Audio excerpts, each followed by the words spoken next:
Hello and welcome to our video. So आज हम बात करेंगे sovereign gold bond. So what is sovereign gold bond? आजकल ये काफ़ी पॉपुलर है and lot of people are recommending it और काफ़ी वीडियोज़ है इस पे। तो इसको हम थोड़ा एक डिटेल में समझते हैं but in a crisp format. तो sovereign gold bond is something जहाँ पे you are buying this bond from government और गवर्नमेंट ने इसका प्राइस डिसाइड किया है equivalent to 1 gram of gold और after 8 years at the time of maturity वो 1 ग्राम ऑफ गोल्ड की जो वैल्यू होगी उतने आपको वापस मिल जाएगा। सो आपने जो भी पैसा इन्वेस्ट करते हो it is divided by that price of gram of gold and in few on maturity वो जितने ग्राम्स है उसको उस टाइम के प्राइस से मल्टीप्लाई करके आपकी मैच्योरिटी अमाउंट तय की जाती है। अब ये 8 साल के दौरान एक्स्ट्रा 2.5% इंटरेस्ट गवर्नमेंट आपको देगी इस पे। यानी आपने अगर 5 लाख रुपीज़ इन्वेस्ट किए हैं और 1 ग्राम गोल्ड का प्राइस है 4,500, तो आप 5 lakhs डिवाइड बाई 4,500 वो जो भी ग्राम आता है उतना आपकी वैल्यू है। और मैच्योरिटी पे अगर गोल्ड का प्राइस 5,500 है तो 5,500 multiply by that much of gram and that is your maturity value.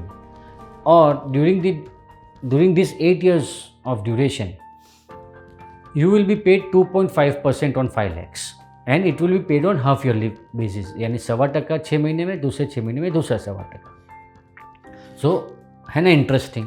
एक तो हमें हमारा जो रिटर्न है उसको गोल्ड के साथ पैक कर दिया है, तो इट इज़ एज गुड हम गोल्ड में इन्वेस्ट कर रहे हैं और प्लस एक्स्ट्रा बोनसेस के हमें 2.5% एक्स्ट्रा इंटरेस्ट मिल रहा है।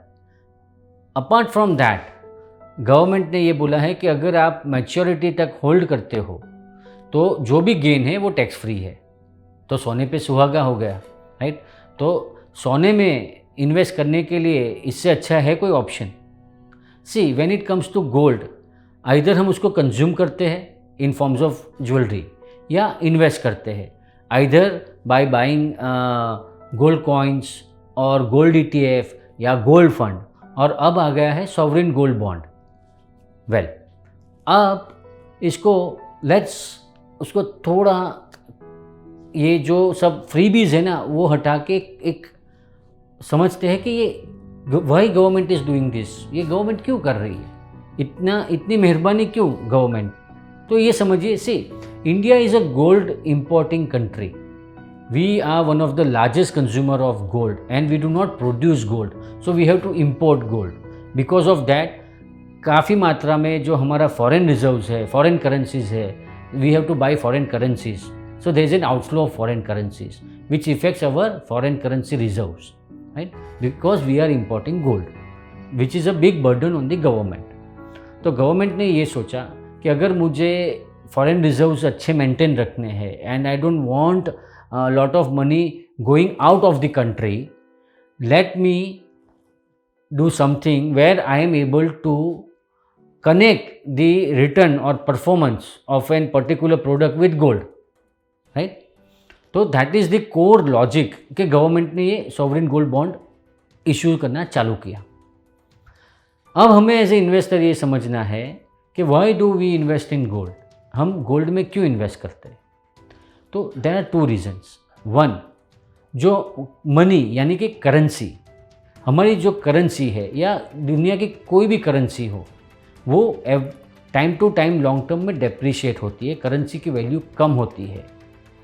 That is because of inflation. Inflation is nothing but measurement of price increase of various goods and services जो हम डे टू डे यूज़ करते हैं।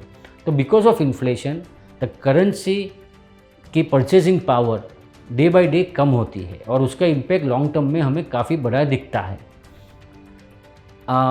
टू कनेक्ट दैट, अगर हम US डॉलर को देखें which is termed as a global currency, तो when Federal Reserve was formed in 1913, वहाँ से देखो तो US currency is depreciated by almost 96% since 1913 in terms of purchasing power.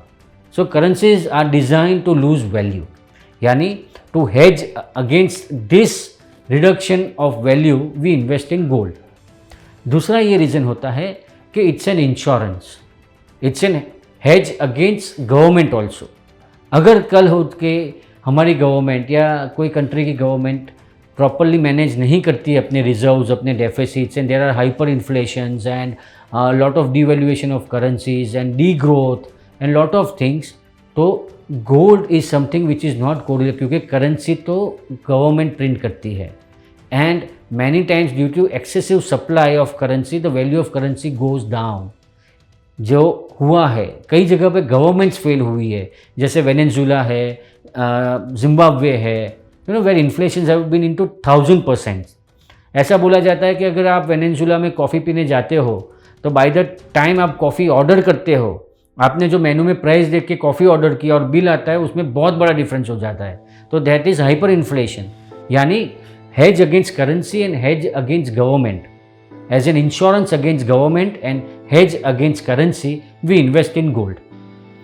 अब हमें ये बताइए कि सॉवरिन गोल्ड बॉन्ड जो है उसमें क्या हम गोल्ड बाई कर रहे हैं? चलो हम नहीं बाई कर रहे, हम तो गवर्नमेंट को दे रहे हैं, क्योंकि काफ़ी सारी फ्रीबीज है, एक्स्ट्रा रिटर्न है, टैक्स एडवांटेज है। तो क्या गवर्नमेंट गोल्ड खरीद रही है? नहीं, गवर्नमेंट गोल्ड नहीं खरीदेगी, क्योंकि उसका तो पर्पज़ है to reduce the import of gold so they can restrict the money outflow.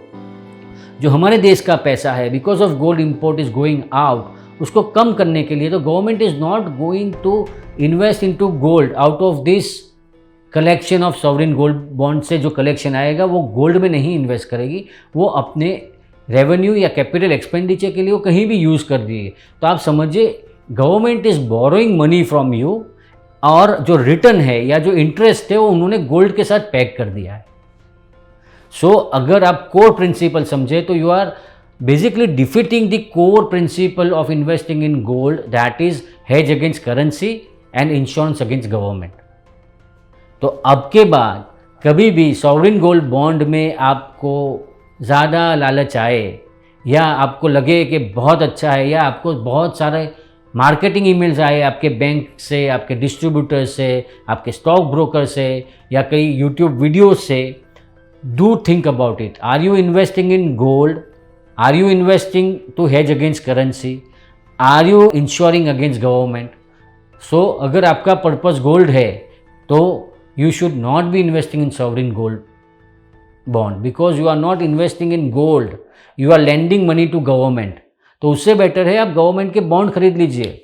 You can invest in some government bonds through a mutual fund, और जहाँ पे कोई लॉक इन नहीं है, जहाँ पे एक अच्छा आपको रिटर्न भी मिल जाएगा and it has more liquidity. क्योंकि ये समझिए इसे इवन गोल्ड लॉन्ग टर्म कई बार 6, 7, 8 साल तक गोल्ड ने अप्रिशिएट नहीं किया हुआ है, तो हो सकता है कि आज आप ये प्राइस पे बॉन्ड खरीद रहे हो, मैच्योरिटी वही प्राइस आए या 1 या 2% रिटर्न ही आए। सो यहाँ पे कोई गवर्नमेंट कोई हमारे पे एक्स्ट्रा मेहरबान नहीं है, they are trying to solve one very legitimate problem, right. तो अब हमें ये समझना है कि do we want to lend money और do we want to buy gold. If you want to buy gold, आप फिजिकल गोल्ड कॉइन्स खरीदिए, गोल्ड बॉन्ड फंड खरीदिए, ETF खरीदिए, यानी या तो फिजिकल या डिजिटल गोल्ड खरीदिए। But sovereign gold bond, gold नाम है, उसका मतलब you are not buying gold, you are lending to government. Okay, तो अब क्या करना चाहिए? वेल, उसका भी सॉल्यूशन है, बट वो आज नहीं बताएंगे। Will take it in the next video with some numbers and some validation. तब तक के लिए thank you so much, and I hope we are able to add some knowledge. Now you need to develop some wisdom where to apply this knowledge. So knowing that tomato is a fruit is knowledge. Not putting it in fruit salad is a wisdom, right? So Jumbo Wealth, we are committed to spread knowledge and also develop wisdom. So keep investing, be happy, be safe. See you again. Before that, sovereign gold bond, are you buying gold or are you lending to government? Okay, सोचिए, don't get lured away with extra small benefits. So thank you very much and see you in the next video.